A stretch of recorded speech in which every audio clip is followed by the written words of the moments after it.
We're going to begin with their opening statements. I apologize.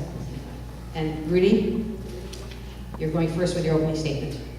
Thank you. I'd like to thank the League of Women Voters Riverside, Latino Network, NAACP Riverside, and the group for sponsoring this forum.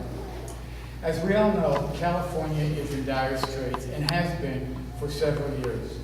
California ranks near the bottom of every category that once made California great.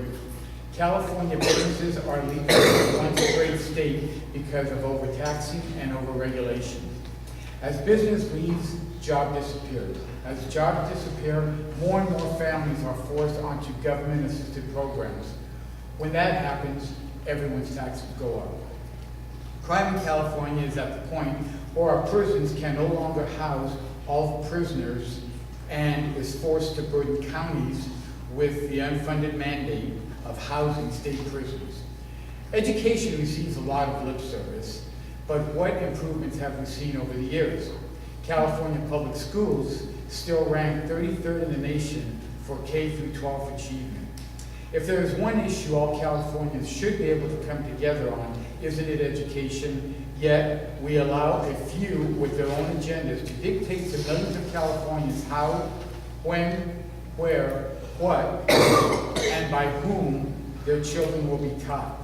As parents, shouldn't you have the right to make those decisions? As long as I can remember, California has been in a drought or headed for a drought. Again, this is an issue where lip service is paid, but nothing is accomplished. You remember the 1984 television commercial in which the customer asks, "Where's the beef?" Well, I ask, "Where's the water?" California faces a lot of challenges, and I hope we discuss a lot of them here tonight. I look forward to answering your questions. Thank you. Okay, we're going to now move to Jose. Thank you. Well, thank you all for being here this evening, for coming. I want to start with a TV commercial as well.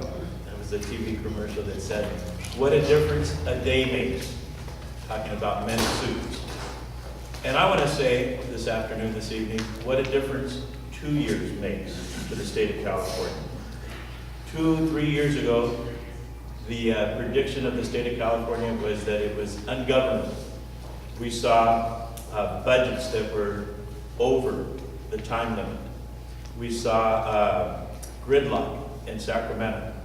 We saw the Republican Party digging in their heels in Sacramento, not working with the Democratic Party, not working with the governor, and just passing the budget.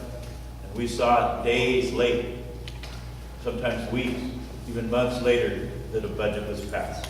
Well, now 2 years later, we see a very different Sacramento, a very different California. Governor Brown, I think, is credited with turning California around. We see for the first time on-time budgets with a surplus in the state of California. We had this year the ability to give more money to higher education, more money and distribute it differently with local control to K-12. It has been my honor to represent the 61st Assembly District for the past 2 years. And with the voters' help, I intend to continue doing that. And I want to thank Latino Network, the League of Women Voters, NAACP, and the group for sponsoring tonight's event. Thank you.